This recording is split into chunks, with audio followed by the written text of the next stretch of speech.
All right, all you snowboarders of the internet, we're back. We're live. We survived the 4th of July. We still have all of our fucking fingers. Hopefully you do too. I don't know. Some of you I worry about. I question your life choices.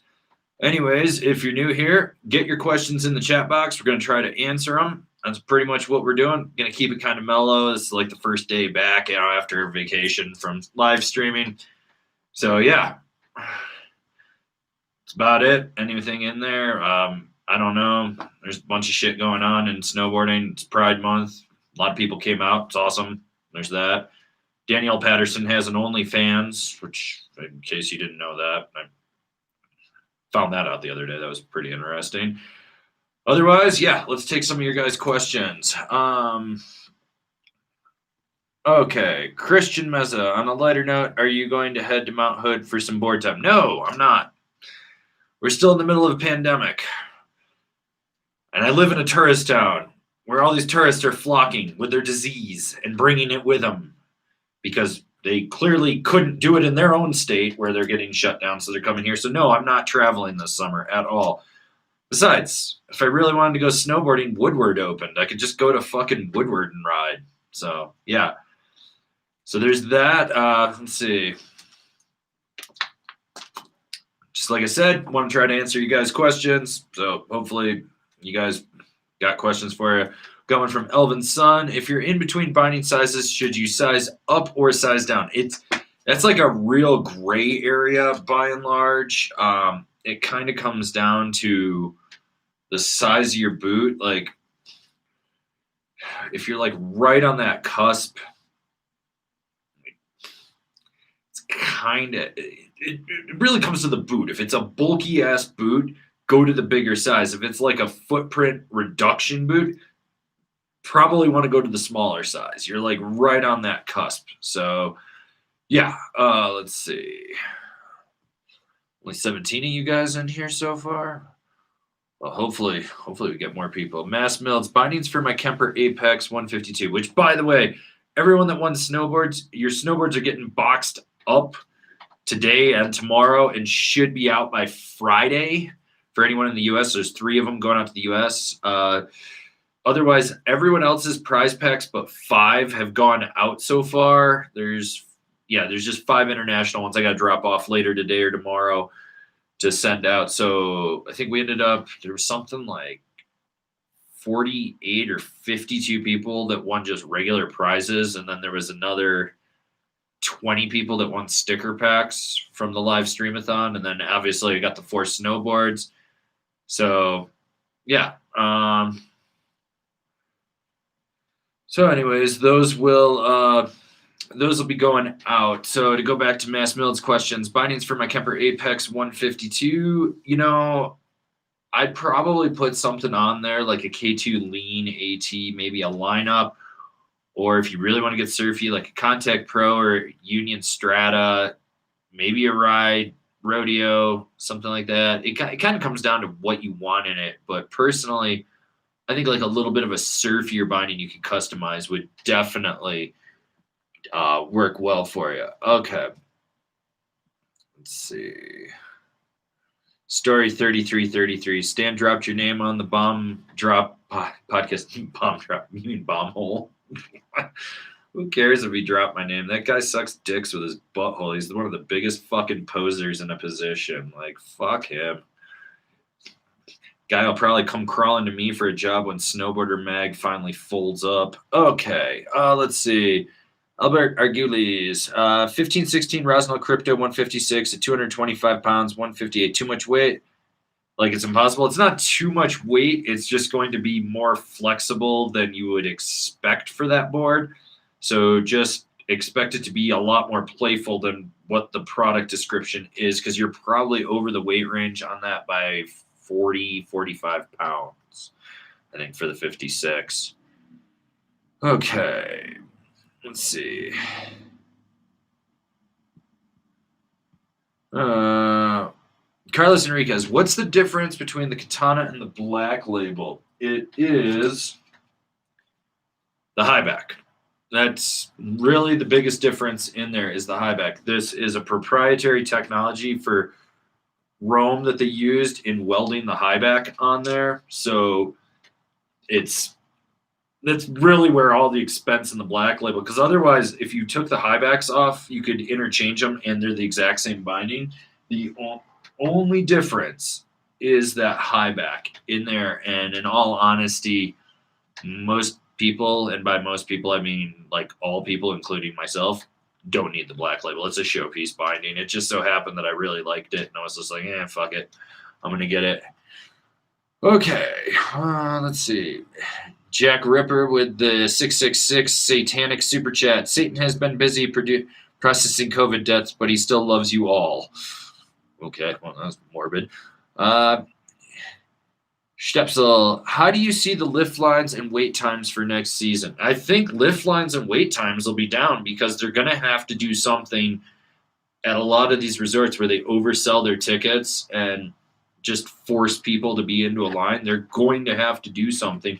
I think it'll be like a Powder Mountain type thing where their website will be like, we have 2,000 tickets available for this day. Book ahead. And then it'll just go from there.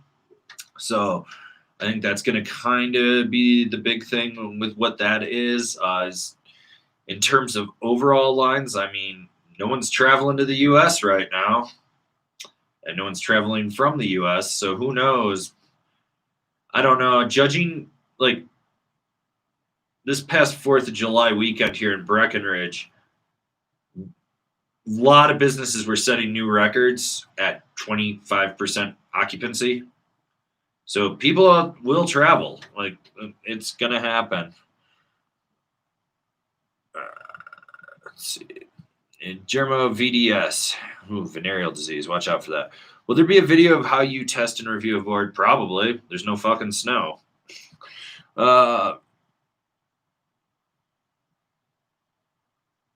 Okay. Keshik, with all the boards you ride in a season, do you miss being able to really fall in love with a board? Or are there those that you still make time for? What are those? Oh, I make time. When I'm testing bindings, I ride my own shit. So, like, I got my Rome Warden, cheap price point board, fucking run over rocks with it, I don't care. My Endeavor Architect, my K2 Cool Bean, my Telos Backslash, my Interior Plane Project, Honolese, I rotate through those. I gave away my Arbor Westmark rocker because I felt bad. Someone should win it. So I gave it away and did that. And then there's always standbys that I know. I'll just ask the company. I'll be like, just throw it in there. And they're like, you wrote it last year. Nothing changed. I was like, just throw it in there. And that's like when I want to have a me day, I'll just sort of ride something I already know I like and just be like, suckers, it's mine. Okay, let's see. Elvin Sun with the super chat. Love the early reviews. Service Dog sounds sick. The Service Dog is super sick. I'm actually looking at it right over there right now. Got it up on the wall. Service Dog's sick.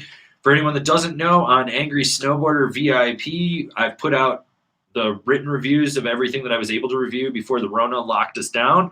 So there's about 33, 34 reviews on there that you can check out if you become a member. So I'm not saying you have to. You can just wait till September, and there you go. So, yeah. Okay, Nicholas Schneider. How different does Libtech C2, C2X feel from traditional camber? You will notice it drastically because you lose that center point where you're getting all that rebound because you've got two independent camber zones because it's got that reverse right there.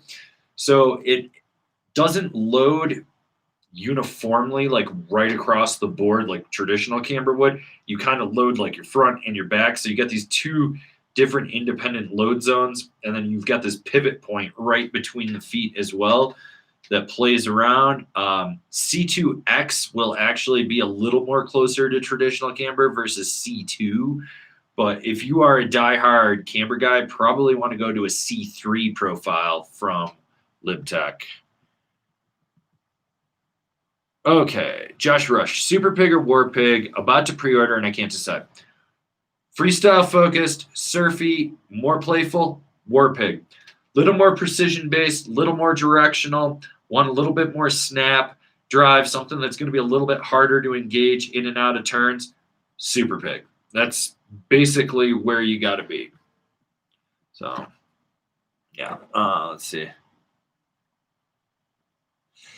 Undead Park. When Rona clears, should do a vid with Shred Ahead Snowboarding. I love those two guys over there. They're the greatest friggin' thing in snowboarding. I love that those octogenarians. If you haven't subscribed to Shred Ahead Snowboarding, you definitely need to.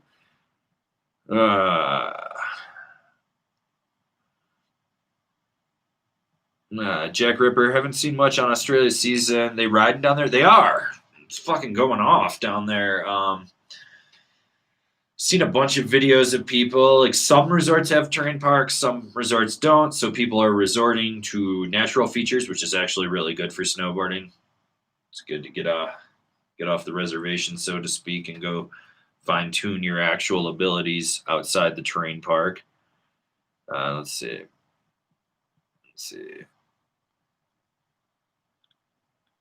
Okay, story 3333. So when I get my new party mod from Andy at Underground Breck, shout out to my local shop. What should I do with the board before I get it on snow? Well, you want to rip the stickers off the base. Make sure all the stickers are off the base. That's kind of a big one. I shouldn't have to tell people that, but I still have to tell people that. So make sure you take the stickers off the base. If you're one of those guys that's worried about the edges being hooky, take a file and just detune the contact points a little bit. Just sort of take that edge bite off if you need to. If you believe in waxing, I guess you could wax. I don't. I mean, it's got factory wax. Just go fucking ride it. You'll be fine. Make sure your bindings are on it and that they're tight. Check your screws. That's kind of good. Make sure you have Angry Snowboarder stickers on there. I mean, that's kind of a given to have Angry Snowboarder stickers on there. Gives you plus 5 horsepower. And that's really important. So, yeah. Okay. Where were we?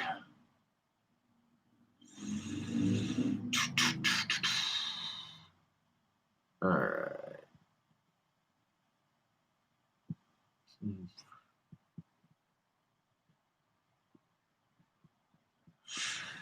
Okay. Carlos Enriquez, are you going to get a new Endeavor archetype? I've heard you say your current one is shot. Yes, I'm going to swap up from the 58 to the 60 wide. I want more surface area on it, so I'm going to go with 2 centimeters longer and a little bit wider of a board this time around. But I'm going to replace that for sure. Actually, I think there's a 60 archetype in the. I don't know. Endeavor sent me a box that showed up 3 weeks into quarantine, and they were like, "Hey, can you get these reviews done?" And I was like, "What? Sure. Let me just whip a chairlift out of my ass." Yes, I could have gone and hiked, but I didn't want to do anything that could jeopardize our fragile healthcare system here in Summit County if I got injured. All right, Brandon Adkins with a shout out. He just bought a merchant mystery box off the angrysnowboarderstore.com, and he just wanted to let everyone know he was super incredible with the merchandise. So if you guys want to support us, angrysnowboarderstore.com. I've still got a few mystery boxes. Sizes are limited. The size of the box isn't the amount of stuff in the box. It's the actual size of the items in the box. So a small is a small, a medium is a medium, large is a large. You get the idea in there. But you get a few different things in there. We sold 5 out of, I think there was 13. So there's still 7 left in there.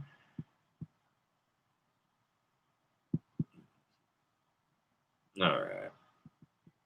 Let's see. Let's see. What were we on? Okay, Demetrius Fitzpatrick. Have you seen the new Ride C10 and A10 bindings? Have any thoughts about them? I have seen them. I was supposed to get a set, didn't get a set. I'll get a set in the fall of each of them to ride. Basically, Ride overhauled their bindings, and holy shit, like, look amazing. Can't wait to get out and ride them. Was going to finish the product preview podcast with Kevin. He's kind of occupied, so I'm probably just going to fucking do them this weekend by myself if I can get my taxes done this week. Fuck taxes. I pay too much in taxes. Fucking bullshit. Is there any accountants out there that want to work with me? I need to figure out how to make some corporations and some dummy accounts in offshore areas where I don't have to pay as much in taxes. Okay, let's see.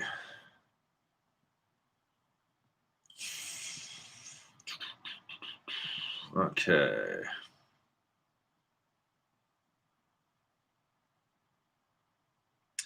Derek Graham, I like being able to lay turns over. Any real issues with riding wide boards with size 10 boots? No, you get more stability than anything. Like, I've heard people be like, oh, it's slower edge to edge. And I'm like, maybe it's your dexterity and you're just a weak rider and you don't know that.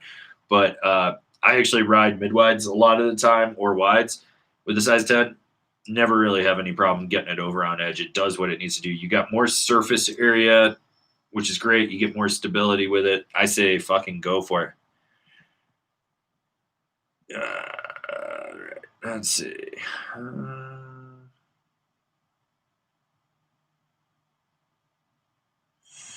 Healthy snowboarder. Hey, Angry, my roommate works at Craniology in Breck and gave me 2 new Pret helmets. Do you know anything about this brand?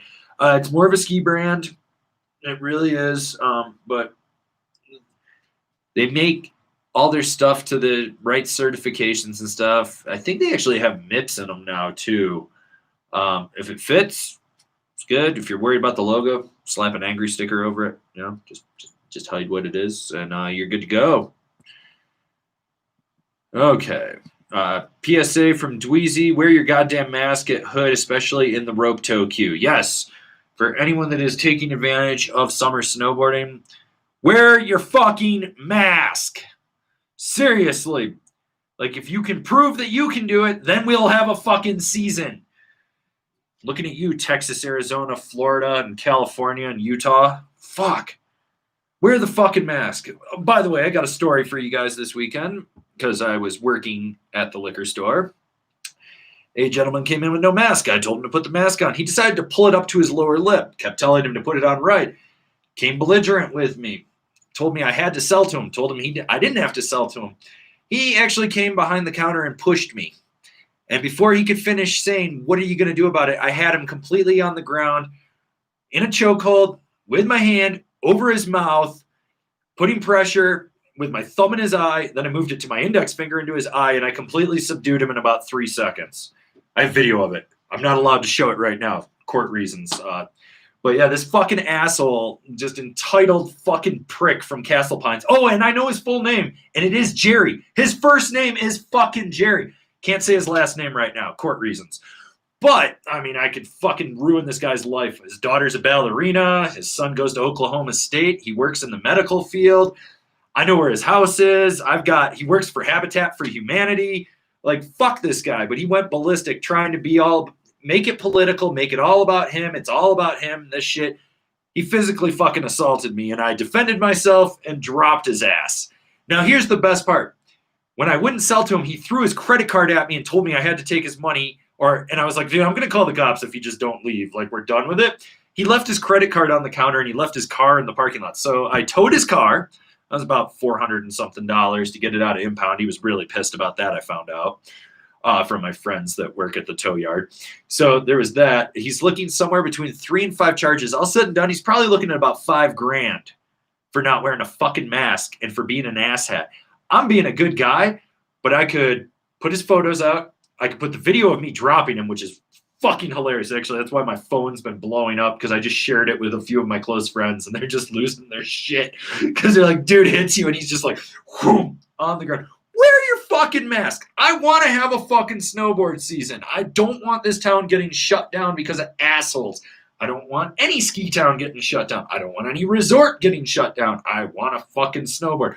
It's not a political thing. It's not violating your fucking constitutional rights, because everyone that says that, when I say, show me in the Constitution where it says it, they can't quote anything other than the First and Second Amendment. And even then, they have a loose understanding of that because they're fucking idiots and incompetent. So there's that. Fuck that.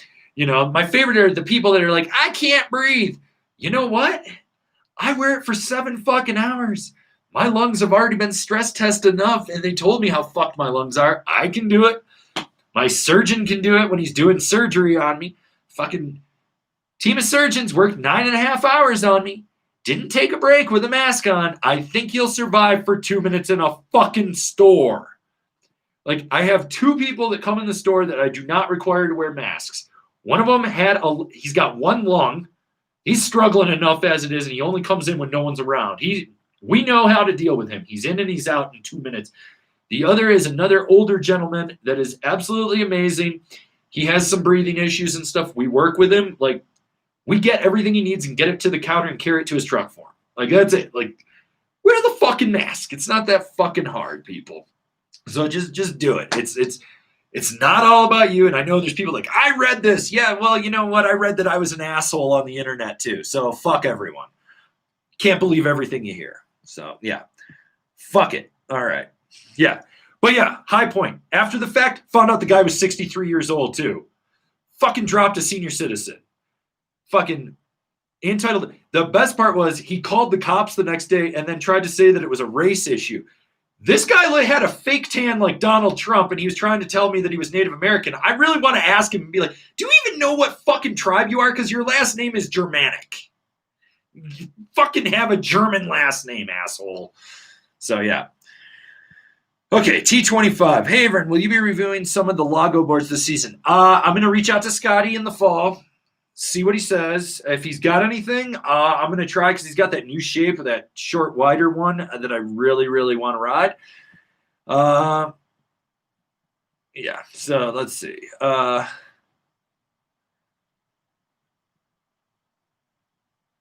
right, let's see.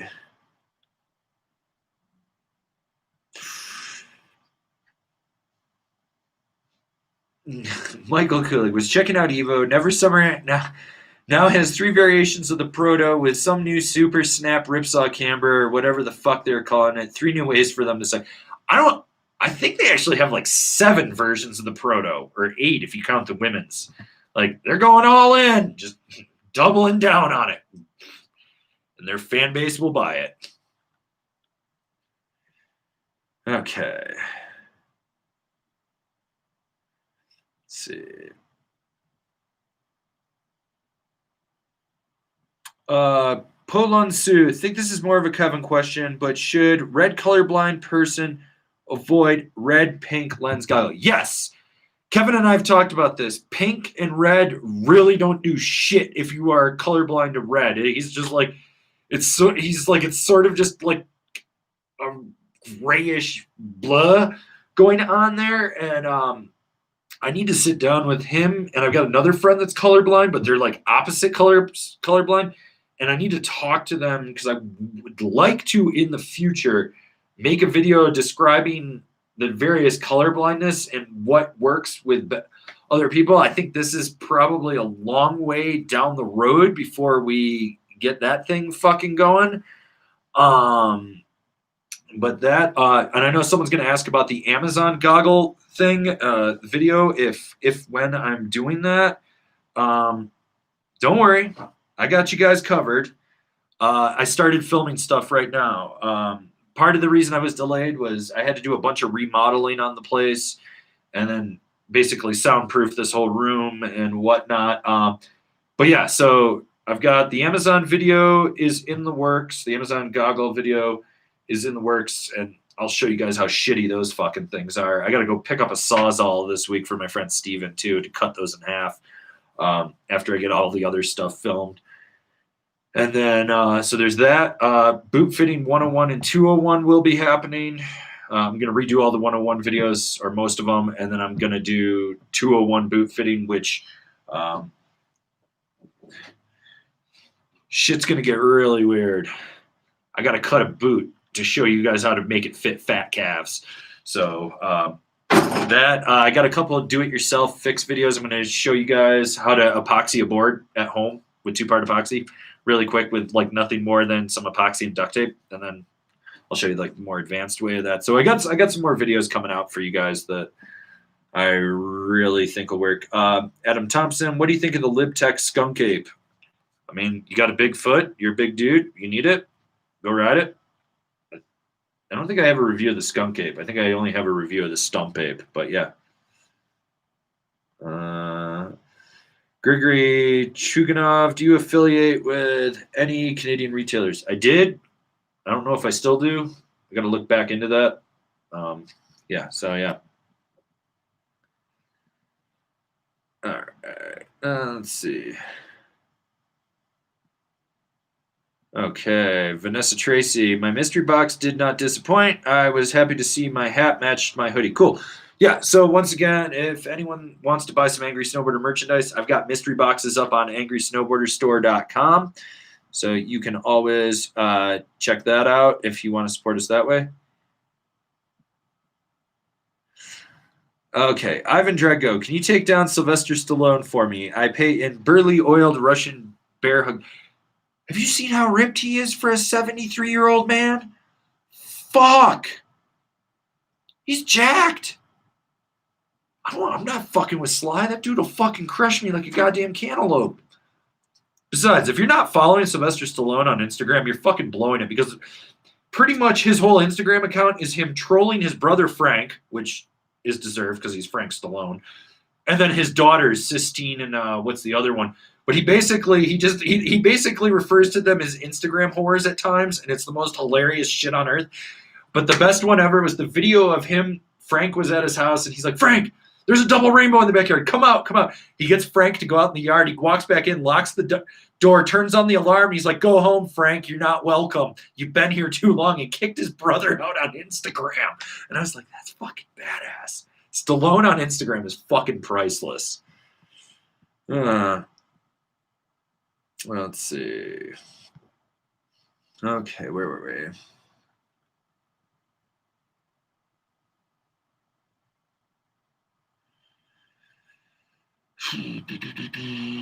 Okay, I think we're caught up on those questions. All right. Okay, let's see.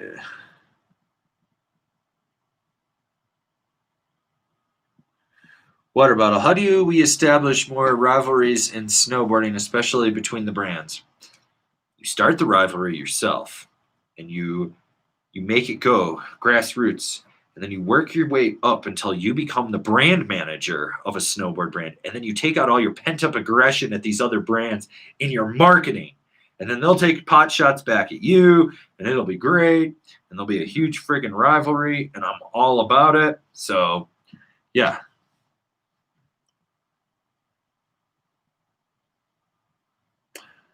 Tara Belonda, do you agree that most snowboard companies shrink it and pink it on women's gear? Also, which brand do you recommend for women's gear? No, I think that's a fucking crock of shit that hasn't existed for the last 10 years. The brands that do shrink and pink it are just using open molds. And here's why. Let me show you something. This is next year's Rosinal After Hours. Women specific. There is no guys version of this. It's basically a twin sashimi board, right? Yeah, I wrote it. I fucking love it. I want this in a 56 so bad. Companies are now taking women's boards and turning them into guys' boards. Okay? That's literally what's happening. Like, Rosinal's looking at, for 2022, making this into possibly a guy's board. I know that Nidecker is taking the women's Odyssey and making that into a guy's board, because right now it's marketed as a women's board. You can put a guy on it if he's lighter weight, like 165 pounds or less. But I would like something. So brands are actually looking at it. This whole shrink it and pink it is usually spread by a bunch of dumbass women that want to start a snowboard company, but they don't know how to start a snowboard company. And I call them dumbass women because you get women like that urban vixen bitch who's fucking batshit insane. And then they go to a shitty-ass factory and they're like, I want to buy 10,000 snowboards. Just make it. And they don't understand side cut, flex patterns, waist widths, how to make everything coincide and actually work. And then you actually have companies like Burton, K2, Ride, Niche, friggin' Capita, let's see, Nidecker, Jones.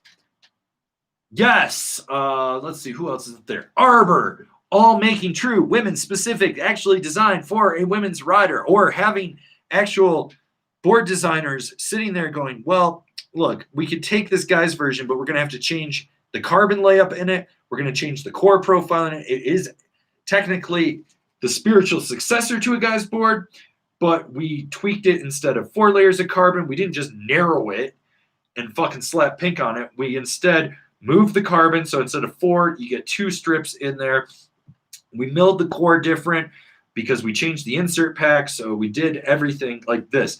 Like right now is possibly like the greatest time in the world to buy women's snowboard gear. It's fucking so many companies are investing so much in it. But no, there's still this contingency of dumbass women out there that are like, nah, this is just fucking shrinked in pink. Yeah, look at me. I'm a fucking old hag. Yeah, fuck you. I hope you die. Like, that's it. Get the Rona and die. Like, just this. Like, plus my, like, split boards. You have Chimera Snowboards and Palace Snowboards, partner brands. Palace is run by Stephanie Niche. Nietzsche, however you fucking pronounce her last name, she's rad. But she actually designs boards for women that are actually going to run. Like, let's see. Oh, what am I thinking of? What brand is it right now? I'm just trying to think of it. No, it's not that brand. Anyways, can't think of it, but they're down in Southwest Colorado. I'm brain farting right now. But Lisa and Clem Branner down there, Venture Snowboards. Yeah, that's it. Lisa actually helps with the women's side of things to make boards that are more suited for a woman that actually charges. She's not a big woman. She's like 120 pounds maybe and like 5'5", but she needs something that's going to fucking rip. And she's like, we didn't just do a guy's board. She's like, I designed it so, like, had Clem design it so I could ride it and, you know, it would work. But, like, yeah, that Roswell After Hours, that board is fucking phenomenal. Like, I want one. So, yeah. Okay. There we go. All right. Kind of got on a rant there. Whew.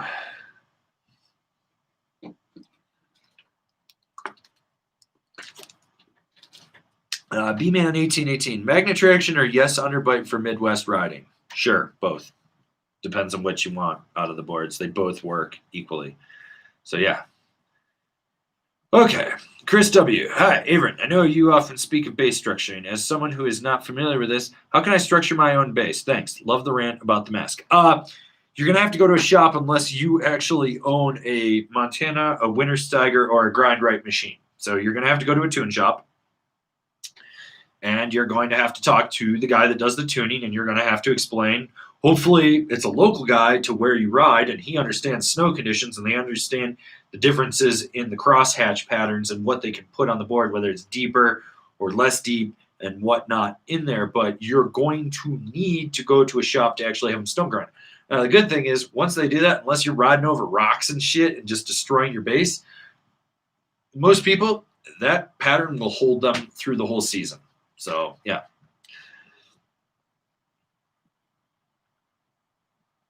Okay, let's see.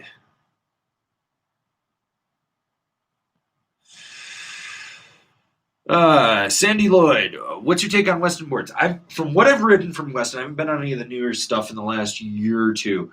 I've liked them. They have some good shapes. They're coming out GP87. My friend Eric, that's the designer, in-house designer at GP87, has helped them with that. They have some really good stuff. I'd like to get on more of their stuff, which it's always hard to get on their stuff because like they make me jump through fucking hoops, and it's like you're in Minturn, like you have an office in Vail. Let me just come by and pick up some fucking boards.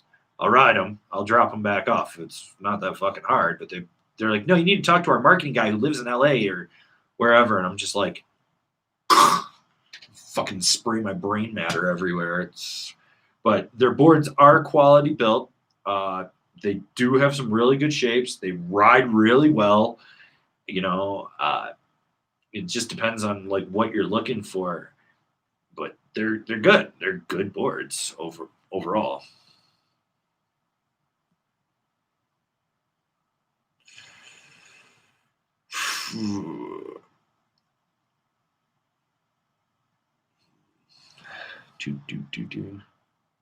Kyle Baker, any thoughts on the Deep Thinker? Yeah, I need to get a review of it out. It's been a while since I've written it, and even then, it wasn't long enough to be a real review. So, I think it's actually a really solid board. You got that slight taper with it.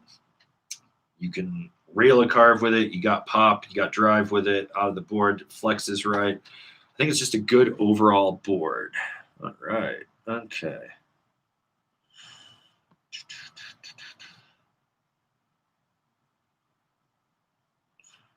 Why am I missing something?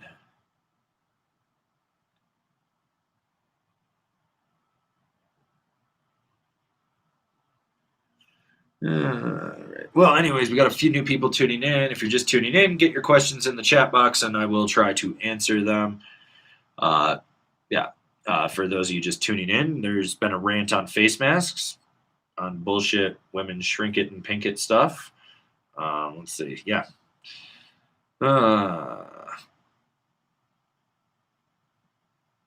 Okay.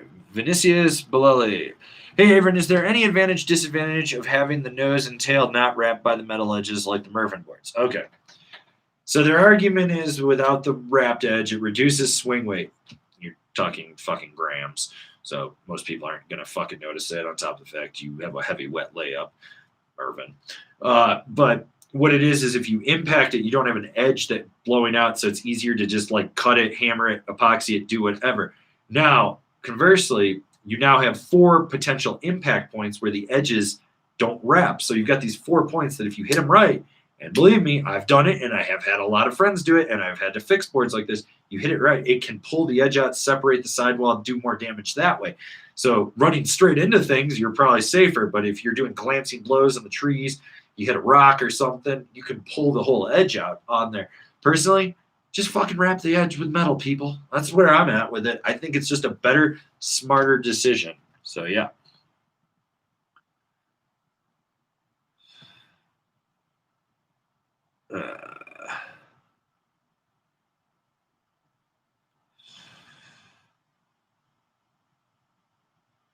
Okay. Unisex. Do you want to come to Europe when this whole Corona shit is over?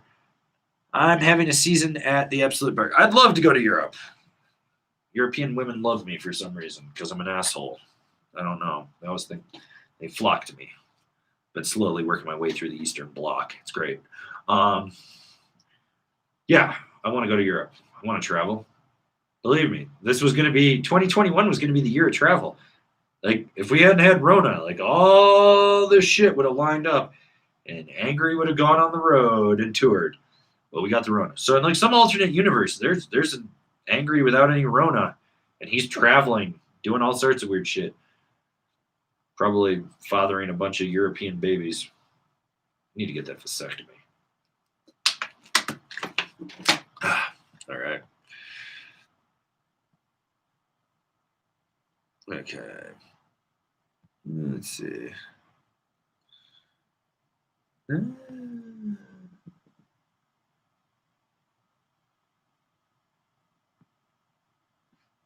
see, where were we?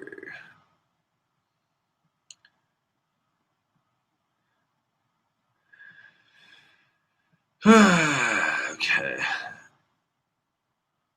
Ooh. PSA from Chris W. By the way, guys, tickets to Niseko, Japan is about $500, at least from New York, for January. That's if they're letting Americans in.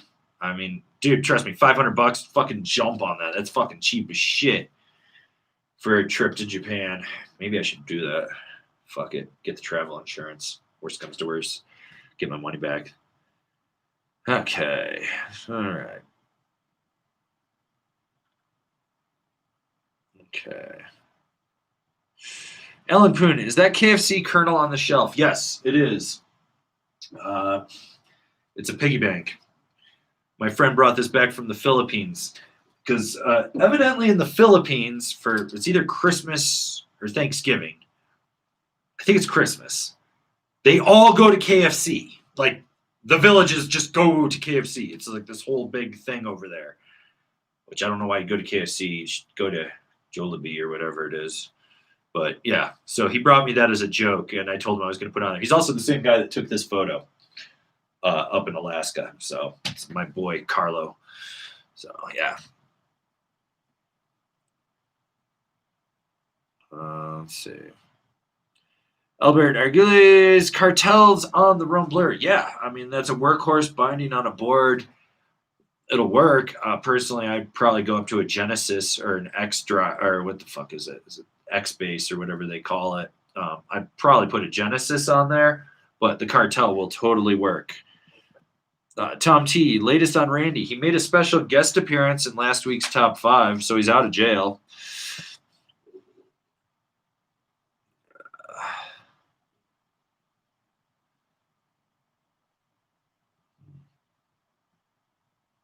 Okay. JE, I own a Libtech Orca and Jones flagship. I currently have the Union Atlas bindings, but I'm looking to buy the Now Drive. Which binding would be the best on each board? I'd put the Atlas onto the Orca, put the Now Drive onto the flagship, and go from there. Let's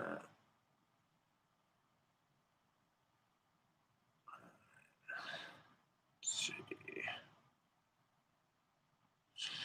Bottle and Cork, tell my staff to stop bothering me. I'm moderating. Patch me through to your PA system, and I'll fucking be like, excuse me, all staff of Billy Ray Valentine. He's busy. You can fuck off. Thank you for shopping S-Mart. Remember, shop smart. Shop S-Mart. Let's see.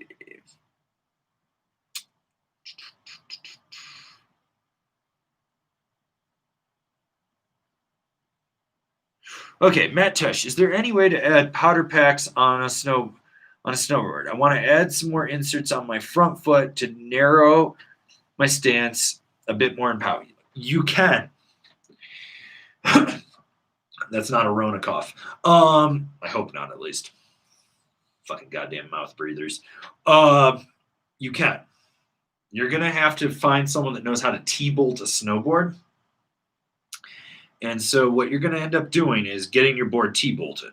And I hope you understand this is not a fun task. So you're gonna have to measure out where you want that insert pack and make sure it lines up perfectly, grid format, so that way you can line up the cross points to drill. Now, what you're going to end up doing is when they T-bolt, they're going to end up cutting the base of the board and drilling and basically hammering that bolt, that T-nut, up through the base, through the top sheet. Basically, when you drill, you're going to hammer it in there, epoxy it in, base weld it. Then they're going to seal that base with P-Tech. So you're going to have spots on the base where it doesn't have a pure base anymore. So if you wax, it's just not going to stick. Don't wax, just get the damn thing structured.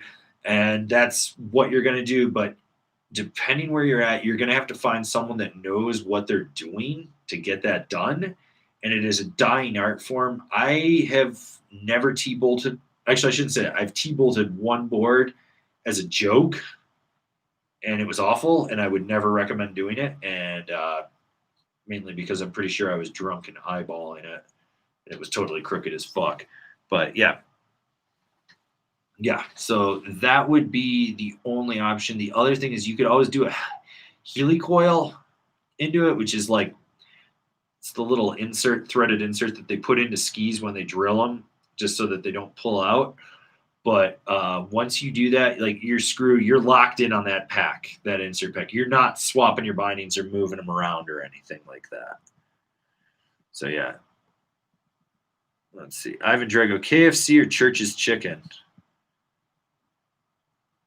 I don't think I've ever had Church's Chicken. I'll try it. Cafe Spilly, God bless rattlesnake semen. It's what keeps Randy young. So yeah. Will Doyle, is the service dog similar to the powder division? How do you think it would do as a POW party board? It's less like the POW division because it's softer. It's got more torsional flex to it. It's got that 3D diamond shaping in the nose as well. For a party board, fuck yeah. For a POW board, like low angle trees, shit like that, like not wide open, steep and deep, fucking phenomenal. Not saying it can't do wide open, steep and deep, just saying you probably want something else for that. But yeah, it's solid. So there you go. Let's see.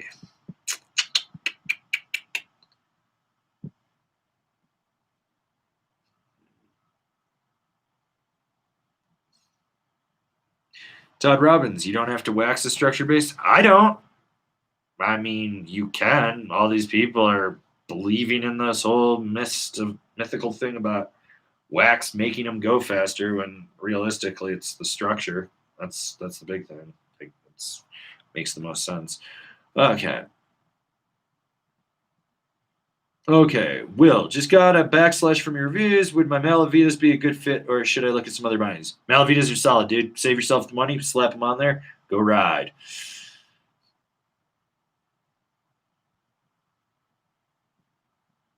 All right, let's see.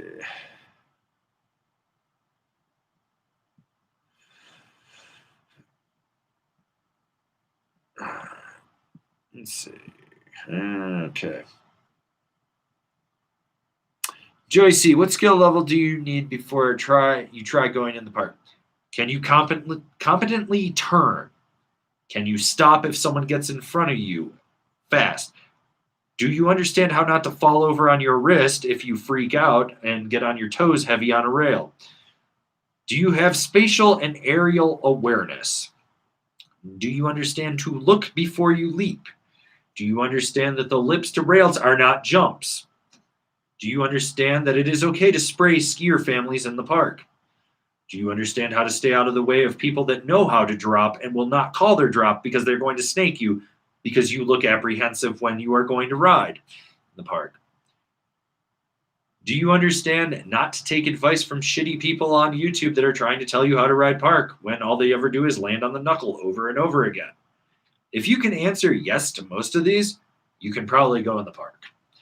Just remember, start small, work your way up. Like, there's a reason that there's always a kiddie park, baby park, small park, medium park, big park, pro park. So learn your ability, learn where you stand in there, make sure that you stick within your limitations, scare yourself a little bit, but not a lot. And don't hesitate to ask the people that actually look like they know what they're doing for some advice. Be surprised how many times people will actually talk to you. So yeah, there we go.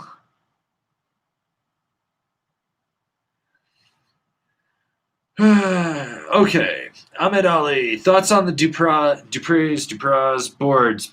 It seems that brand is more popular in Europe than here in the U.S. It definitely is more popular over in Europe, but that's because Sergey is French and he lives there.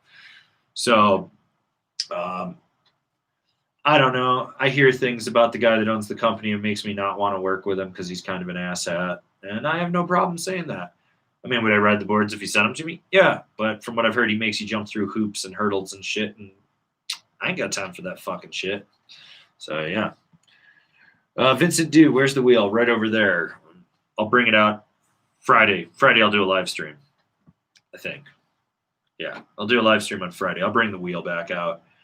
I feel like after the Stream-a-thon, everyone was kind of prize wheeled out for a little bit. I want to build a Plinko board next. I think that would be funny. Like, you ask a question, you get a Plinko chip, and then we just do a whole video with me just dropping your Plinko chips in to see what you end up with as a prize. I think that could work. But the live Stream-a-thon went well, I think. I only had one person try to scam a prize from me. And he emailed me 4 days after. I was like, you had 24 hours to try to do this. You emailed me 4 days. Fuck off. So I only had that. I only had 2 shipping errors internationally that I've got that straightened around. So there's that.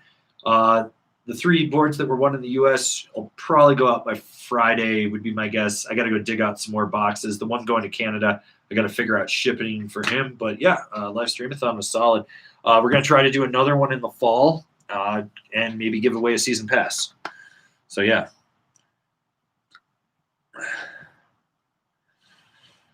Okay, shout out from Billy Ray Valentine. RIP L Stackers Adventures, hashtag rest in peace, hashtag river dip.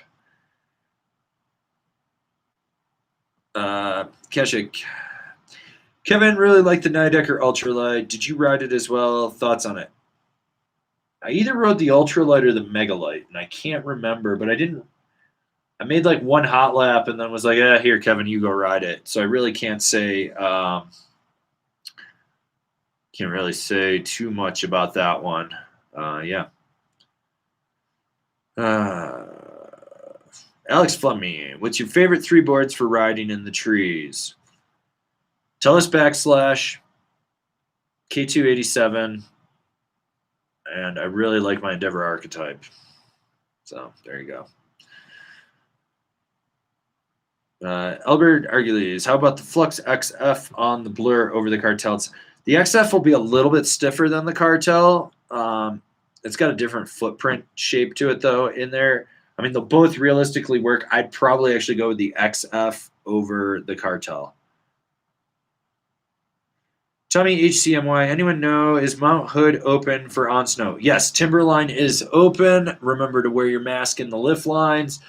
They're doing day tickets. Overnight adult camps at High Cascade are open. Otherwise, I think it's just day camps for freestyle. are available up there as well. So yeah, let's see.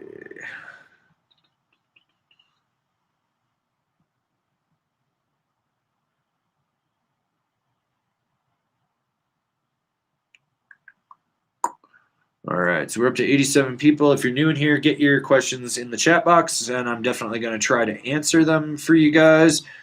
Get this thing rolling. I think Friday we'll bring the wheel back for live streams. Sorry I didn't get the top 5 done today. Had to do some other shit.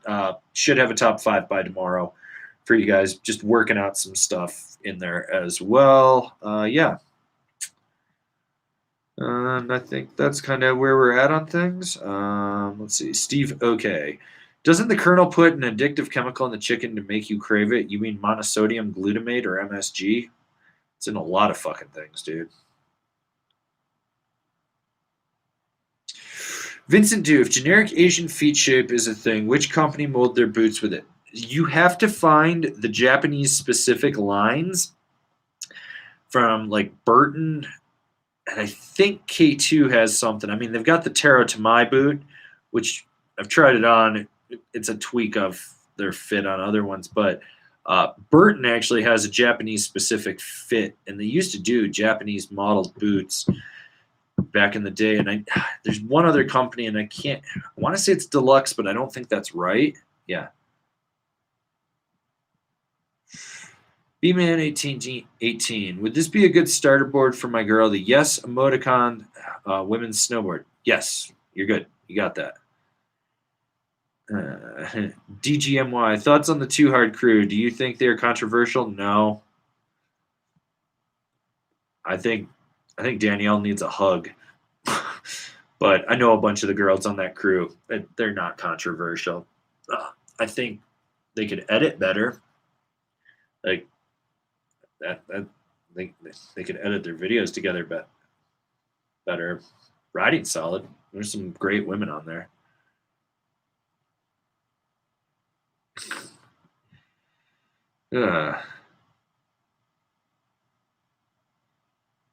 Let's see. I think we're good on those questions. You and Cameron, any thoughts on Nicholas Mueller's situation? What's happened, dude? He fucking went off the reservation on a bunch of QAnon bullshit and was spewing how there's no such thing as racism and it was all done by actors and that George Floyd's death was a hoax and that 5G causes coronavirus and a whole bunch of other batshit stupid shit. He was like that woman that destroyed the Target with the face masks that was all over the news yesterday. No, his sponsors basically dropped him. He has no snowboard sponsors now at all. He made his choices. I think that he's had one too many head injuries, and I think that it's caused him to be a little paranoid and stuff like that. Almost every conspiracy that he said with a little simple research could be fixed. I mean, but you know what? There's consequences for your actions. And if a company, when you're a paid spokesman for a company and they don't like what you're saying, bye, Felicia.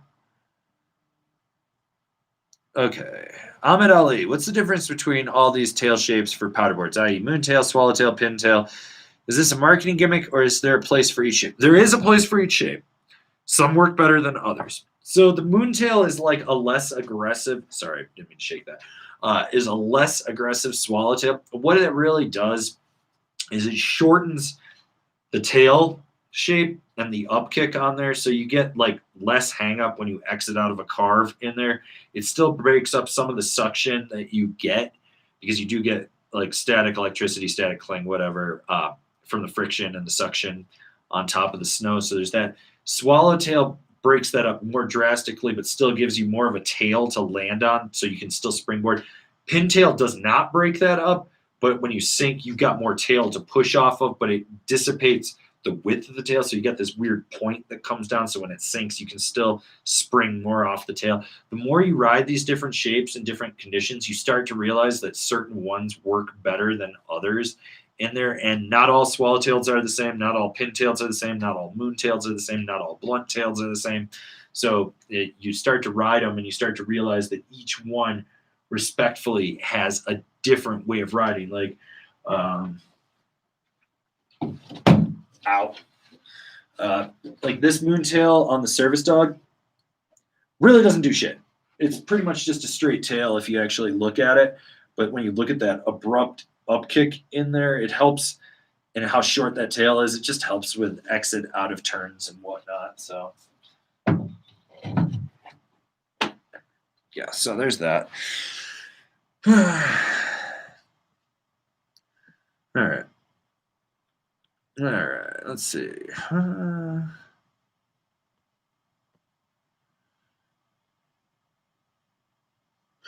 Carlos Enriquez, do you ever change the heel strap setting on your black labels for different scenarios? No, when I set a binding, that's it.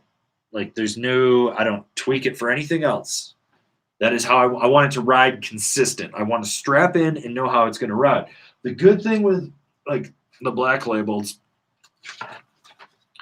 you can kind of see it right here, is this little piece here and how this comes out. You have multiple settings in there so you can, like, move it up or down based on where you want it to do, and that'll change how the binding actually, how it sits in there, so you can be like a little more surfy and playful or a little more precision based and whatnot, and it kind of comes down to your personal preference. All right. Sam Martin, do you think the Battalion Goliath would be a good quiver of one board if I mostly ride at Big Bear? I mean, I'd probably get something softer, but that's me. But I think it will definitely work for you. Let's see. Okay. The Jigiggle. You ever ride Brighton in Utah, man?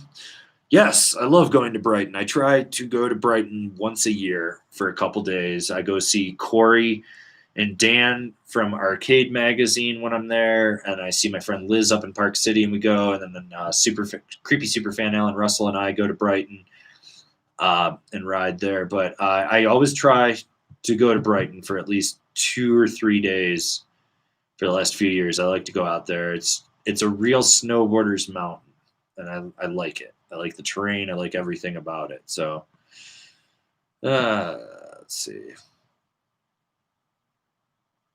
Okay, Avran, what's your take on the cap to outer space living? Is it worth spending the extra cash to get the Mercury instead? You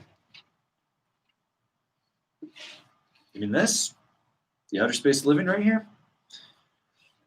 This is an underrated gem. This is like, it's a budget conscious Mercury in my opinion. And it's underrated. I think people always look at the Mercury as being the better board, and rightfully so. I mean, it's basically the big brother. But if you're on a price point, budget, and you got to hit it, the outer space living is fucking solid. You can't go wrong with it. Like, that board does what you need it to do. It crushes it. So if you really like it, go fucking get it. Just understand it's a little bit softer and a little bit less aggressive than the Mercury. And the Mercury isn't even that aggressive of a board. So, yeah. Oh, Slim Whitman's in here. We're all going to die. Alpine Ibex. Hi there. As somebody that started riding on a Flying V, how hard would it be to switch to Camber? What riding characteristics will I need to adapt to on a cambered snowboard? So first off, that whole being able to lean back and forward to compensate on Flying V because it's full reverse camber, gone. So, you land weird and you can go back seat and do it, or, oh, look at me, I'm doing a butter, and you're just leaning back. Gone. Just gone. Now, the whole being able to steer right underfoot with the Flying V, gone. You're going to be steering out at the contact points with true traditional camber, which means you're going to have to down weight and load that board to get it to drive. So you're basically taking your turning radius from between your feet to out all the way. So it's going to teach you more edge control, better edge control. You're going to hook an edge. I'll tell you that right now. It's going to feel way more hooky. You're probably going to eat shit and die a couple times. Get used to it. Because once you learn that, you're going to be like, holy shit. It's going to make you a stronger, more versatile rider to ride camber, because you understand to get pop, you're going to have to really load that board to get it to rebound. You're going to have to be more calculated with how you do everything. Like, you have to preload the board when you're going off a jump. You have to preload when you're going off a roller. So to get that pop and everything that you want. So that's kind of the big things with that.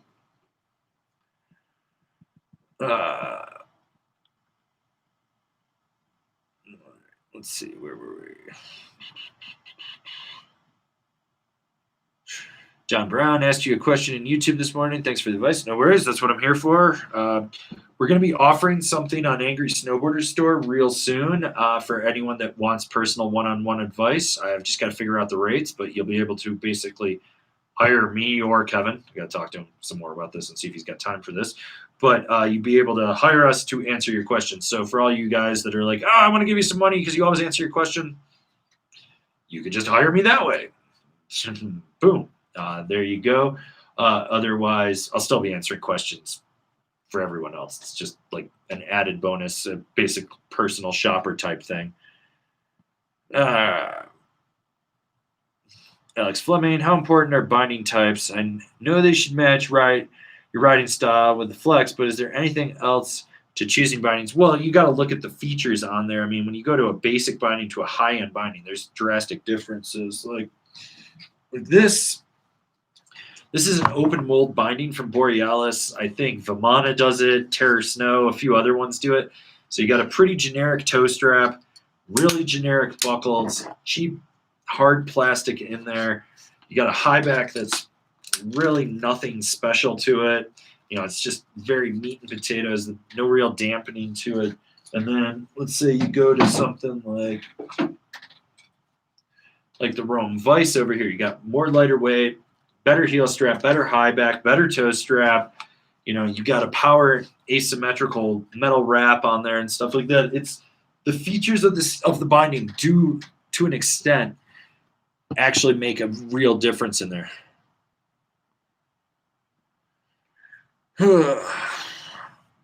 Okay, Justin Rock, who wants a wide Mercury? This guy right here. Why don't they make this? They keep saying that there's no demand for it, which is bullshit because there's totally a fucking demand for it. I think if enough people pestered Capita for it, they could get it.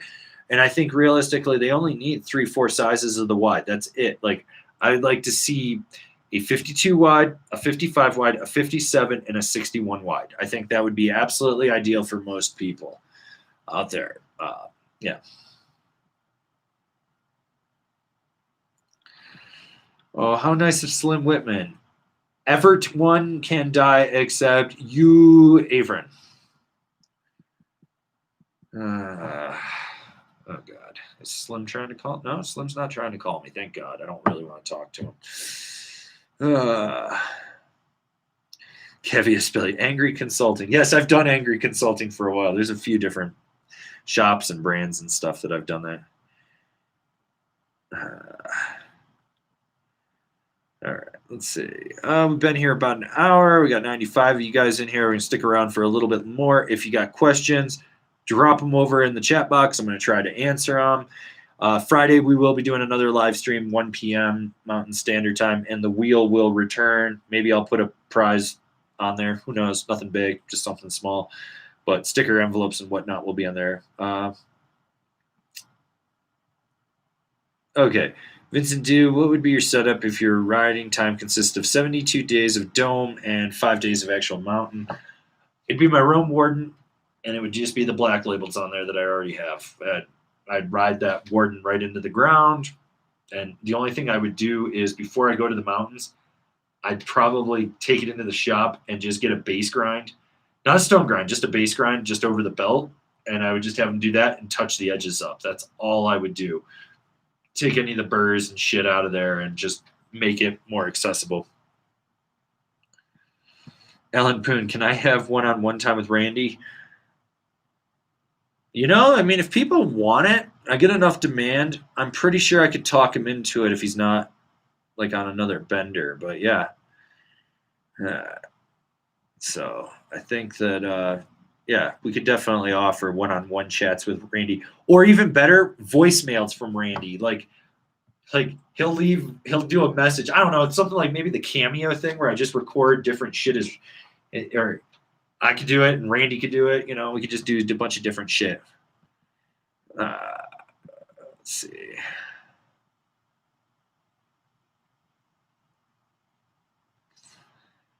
Let's see. I think we're kind of catching up on questions in here.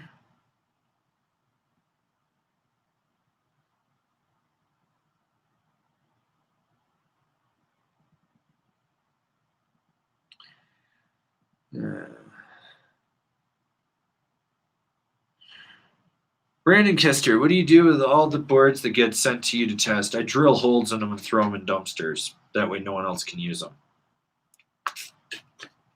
Fuck the environment. They all go back. Most of the stuff actually comes from my local reps, so it goes back into their demo fleets, stuff like that. Capita actually sends me stuff direct, so if you ever see randomly like weird size boards around like 55 to 57, maybe even up to 60, showing up at weird times on C3 Shop for super discount because they've been ridden, those were ones that I wrote for review. They have about 1, maybe 2 days on them. Almost everything goes back to the companies that sent it.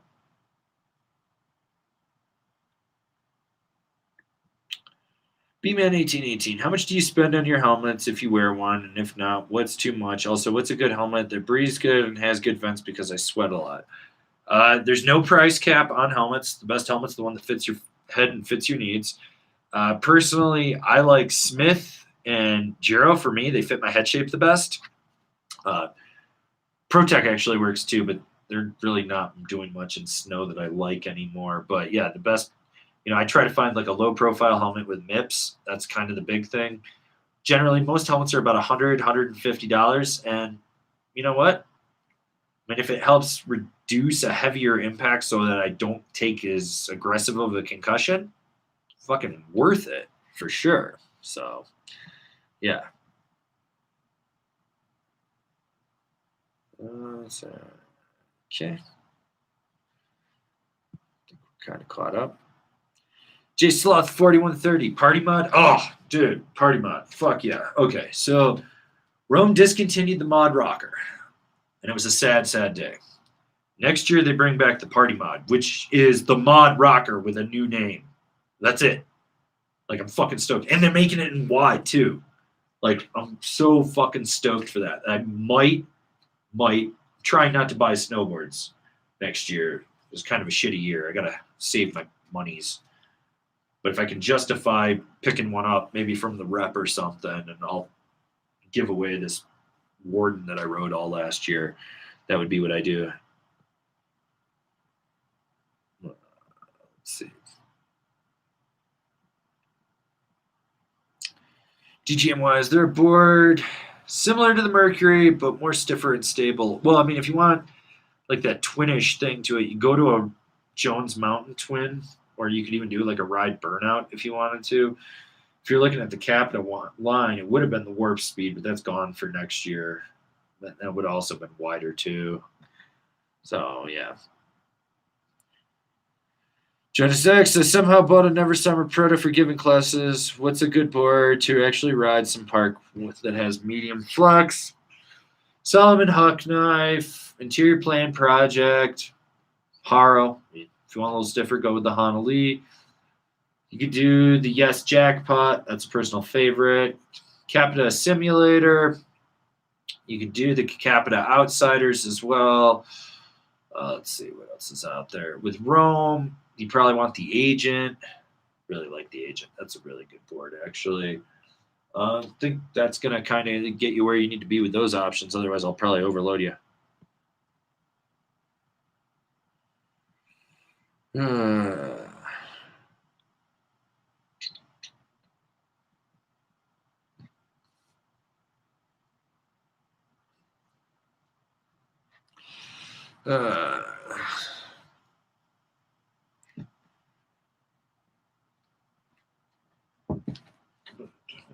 Okay, where were we? All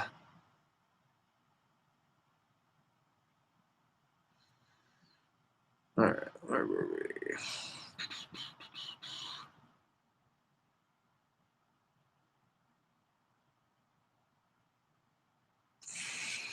Vincent Dew, how bad a sin is it if someone is such a chicken? He rides a full face MX helmet like the Urge Drift, his first in the month. It's going to really suck when he scorpions, catches an edge, hits that face mask, it pulls his head back, causes him whiplash, maybe snaps the base of his spine, and he dies. Like, it's not the right fucking helmet. Why are you even wearing a full face? It's not going to protect you the way you think. It's going to do more damage. The Giggle. At this point, do you think it's dumb as fuck to ride without a helmet? No. Here's why. I think you should have the choice, but you should also be informed.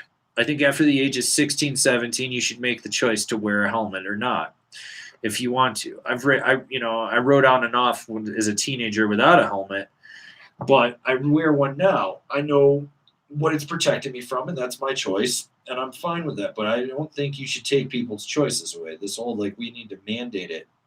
It's like putting fucking safety labels on shit that doesn't need safety labels. Like, it should be common ass fucking sense for things. Yeah. So yeah.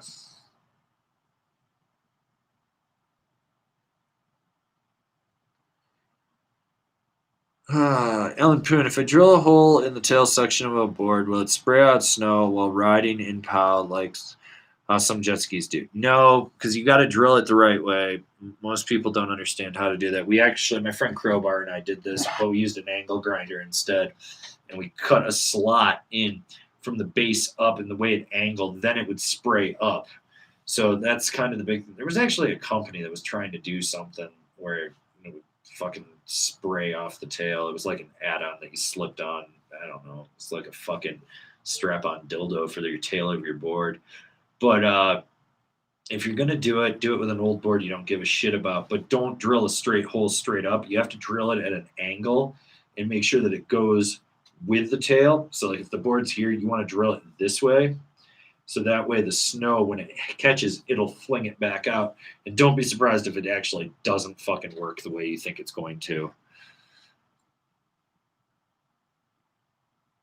Okay, Grigory Chuganov, optimistic versus 420, not the powder hull. Both are 50% off. Can't decide. Should I just flip a coin? Optimistic if you want it stiffer, more aggressive, and able to lay a hard carve on a groomer. 420 if you're looking for more surfy, more playful, still can carve, but you're not going to get the drive and snap out of it like you would with the optimistic. So yeah.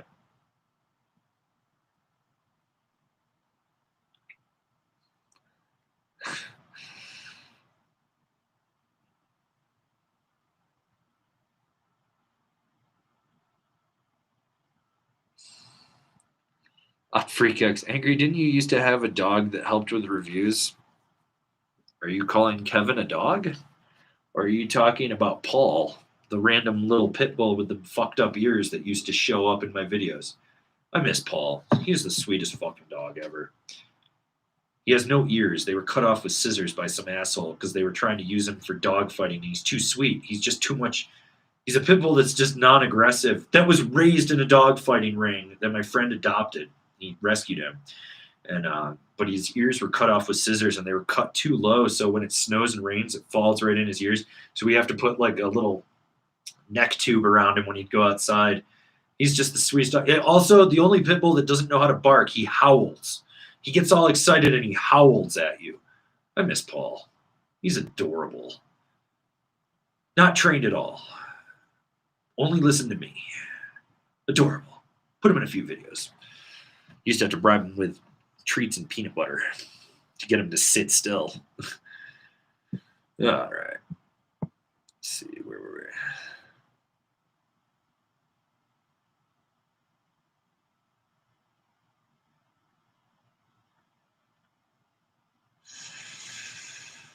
we? Okay. Rob Dow. So everyone knows Rob Dow owns Wired Snowboards. They make really sick boards out of Vancouver. And if you want a custom-made one, Rob can do it. I recommend the Vantage. Get the Vantage with a custom graphic. Hi, Avran, fun question. What do you think is more important, build materials or board shape? If you had to choose one, keep up the good work.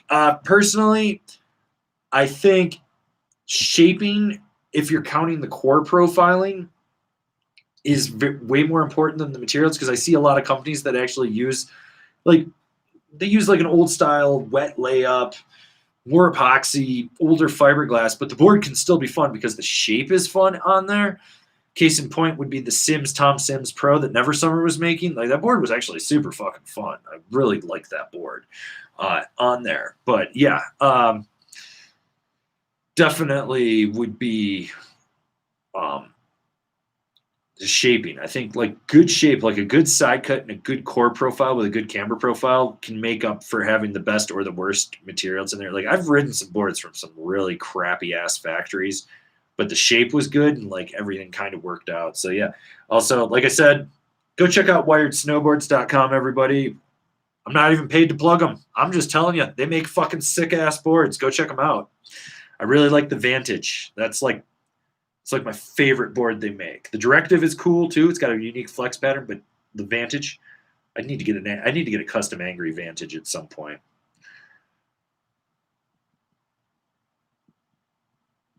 Okay.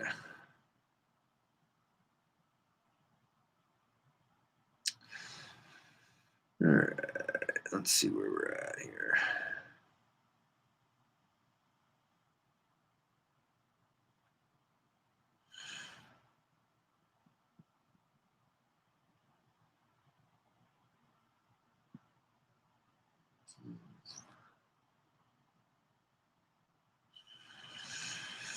Oh. Juan, have you ridden any of the Creo boards? Any chance to get any angry reviews of their stuff for the 2020-2021 season? I haven't. And I tried, and I was trying to work a deal with Evo because they're the U.S. distributor of them. And basically, Evo came to me and was like, hey, what could we do to help with reviews? And I gave them a whole list of things I wanted to do. And they came back with, these are all great ideas, but we're creating our own in-house review team, so we will not be able to help you now. After asking me how they could help me and wanting to do this because they were worried about sales. So I can't wait to see what Evo's in-house review team looks like. It's probably James Beastie and TJ just fucking circle jerking each other into each other's faces, giving each other Alfredo Bukkake sponge baths, talking about how everything's great and good and you should buy 20 of them. It'll do wonders for Evo. So yeah. All right. Let's see.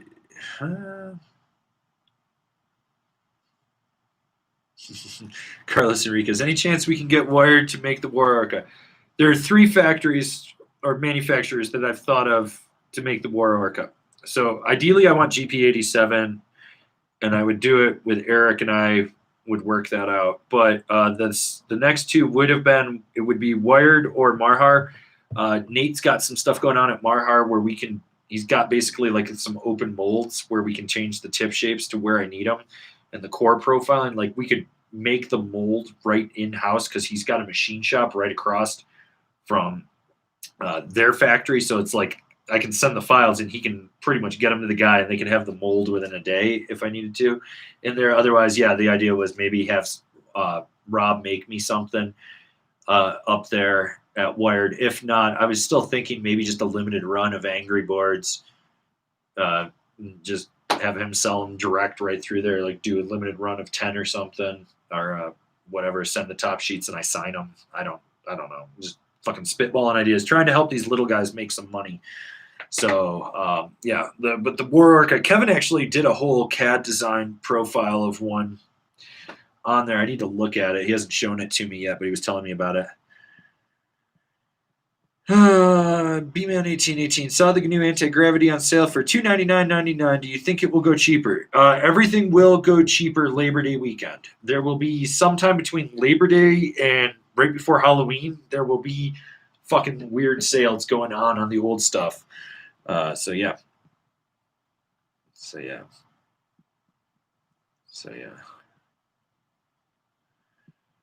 Okay, Alex Fleming. Found Proteus snowboards last night with adjustable camber. Have any experience with them? Yes, I've had one run-in with them, and then they emailed me and they wanted to send me a board, but they wanted me to give them a custom graphic, which I was not putting a custom graphic on that shit. The idea of what they have is interesting to me.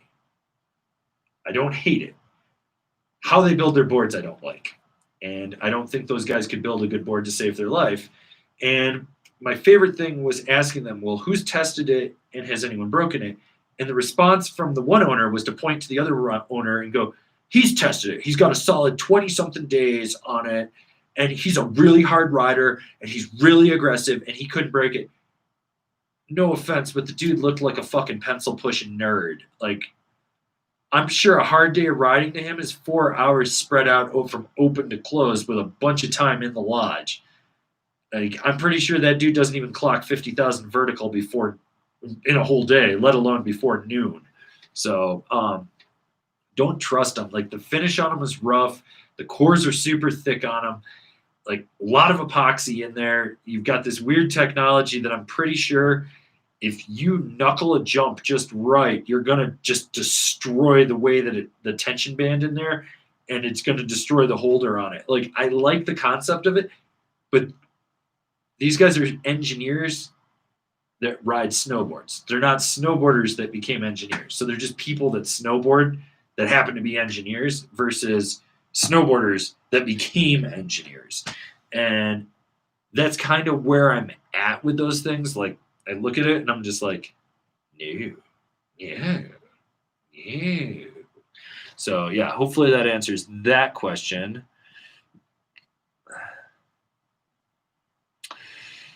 PSA from Jack Ripper. Satan says, do your part and spray all cherries.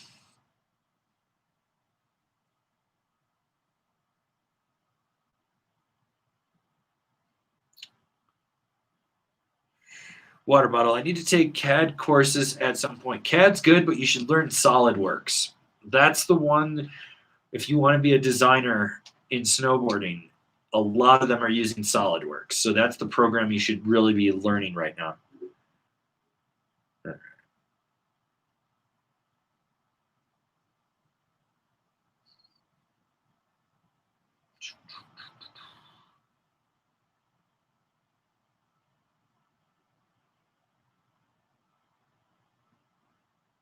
Okay. Let's see. I think we're kind of caught up on questions. So let's take like potentially 5 more questions. I'm gonna dip out of here. I'll be back Friday, 1 p.m. Mountain Standard Time. The wheel will return. Not the little wheel, the big wheel. I'll put a prize on there for you, maybe, if you're lucky. You're nice. Definitely have stickers to give away on there. But yeah, so we'll do that. I know Albert Argules is asking about Signal snowboards. I like them. I like their whole subscription model. It's like grown on me because I've seen how they've been actually able to make it work. I was like apprehensive at first if it was going to work. It makes sense to me. The boards that I've ridden have always been solid from them lately, and I really dig them. Like the Yup, I like that. The Disruptor's a unique ride for sure. The Wow was a little more aggressive than I thought it was going to be. So yeah. So definitely check those out. Yeah, like I said, going to try to finish this up here in a few minutes. So if you got any questions, get them over or down below or wherever the chat box is.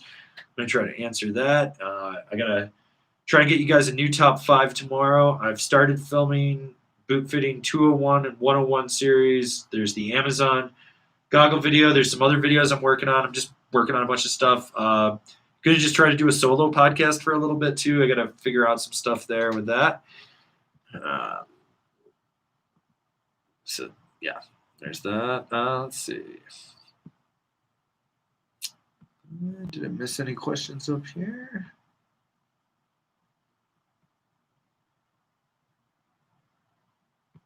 I think we're kind of good. Oh, here we go.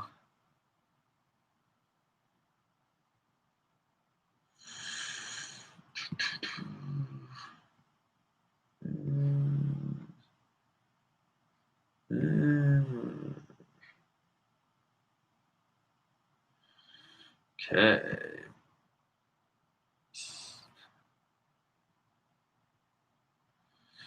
I just want to address this statement from Water Bottle. There's no money in snowboarding. There is money in snowboarding, but you are going to work really hard to earn it. It is fucking hard.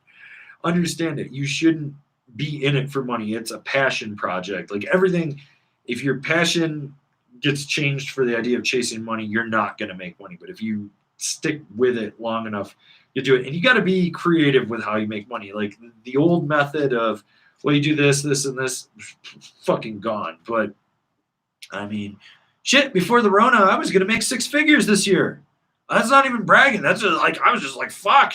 2 years ago, I made $20,000. I was like, so there are ways to make money. It's just, how do you diversify? How do you get it to work? What do you do to make it work? Are you afraid of change? Do you embrace the change and you do that?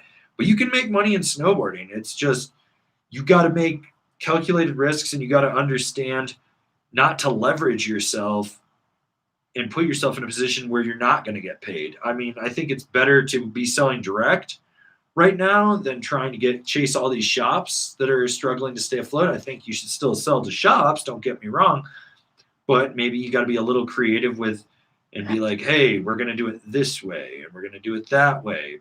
We're going to try to promote you there. I think, being a pro rider is different. I think getting into vlogging, understanding contracts, understanding how to leverage an audience, how to build content to build an audience. I think there's a lot of that in there. I think being snowboard media, like this whole idea of we got to chase the print thing, they still keep thinking that print is going to come back. And I was like, it's not. It's never going to come back. You should be embracing video in shorter format, actually. Like, fuck. Anyways, okay. It's kind of a tangent I don't need to go on right there. All right.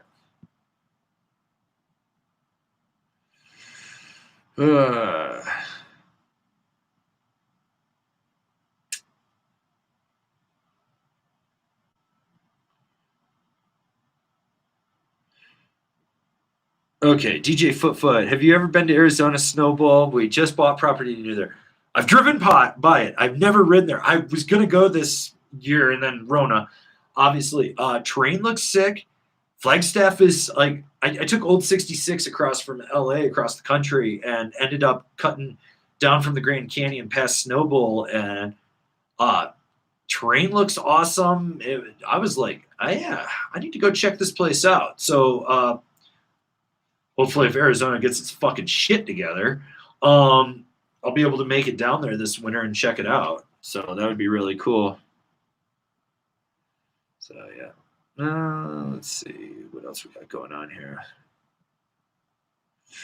Alex Fleming, what was the first brand that bought into your page for reviews? Like, you mean paid me to do reviews? Because that's never happened. If you mean supported me and was cool with what I was doing, I think the first like real brand that really bought into it hardcore was Arbor. Bob Carlson, the owner of Arbor, like I talked to him and I explained to him what I was doing, and he was like, that seems really interesting, and like the internet. And he's like, I could see that doing that. And he asked me my numbers, and I told him my numbers, and he was like, wait, how much? And I was like, oh yeah. And he's like, globally. And I was like, oh yeah, that's about what I get a month. And he was just like, yeah, we're going to send you 7 boards next week. And Dinosaurs Will Die was a really good early adapter of it. Rome, it took a little bit of convincing. They were good. K2 Ride wasn't too hard to get them on there. Every company's different. Like, you kind of have to explain to them what they're doing, and then they're just like, the guys at Marhar were the funniest because they sent me boards the first year, and they were horrible. They were just god-awful. Like, I was like, oh, my God, these things are awful. Like, who do you make these things for? And I was like, I get it. You're a new brand. You're trying, and, I ravaged them in the written reviews, and that was like almost 10 years ago. So Nate, the owner, and Josh, they were like, we're going to make the boards so much better for him. And they sent them to me, and I was like, wow, these are fucking phenomenal. Yeah, all right. You guys got it figured out. And, it's been growing from there for them. So it's really funny. I love it when people are like, you don't really do anything to influence anything. And I'm sitting here going, it's July, and I've moved $145,000 worth of snowboards this year for 2020. Like, there's a pandemic, and I'm still moving snowboards for shops and whatnot. So, yeah, that always blows my mind. Anyways, guys, been here an hour and a half. I'm going to be dipping out. So if you're new here, remember to subscribe, click the bell, get those notifications. That way you're not missing any of the videos we got coming out. If you want to support us, you have the means to. Swing on over to Angry Snowboarder VIP. Could tell you more here. Got a video over there. If you're looking to buy merchandise, check out angrysnowboarderstore.com. Still have a few mystery boxes on there. Got stickers on there as well. Trying to find a new print shop so I can just do drop shipping on some product right now. So that's taken kind of the back burner because a lot of places aren't doing that. New top 5 video probably tomorrow. I got to finish filming that tonight. Let's see. Working on a few other projects for you. Shit's kind of delayed.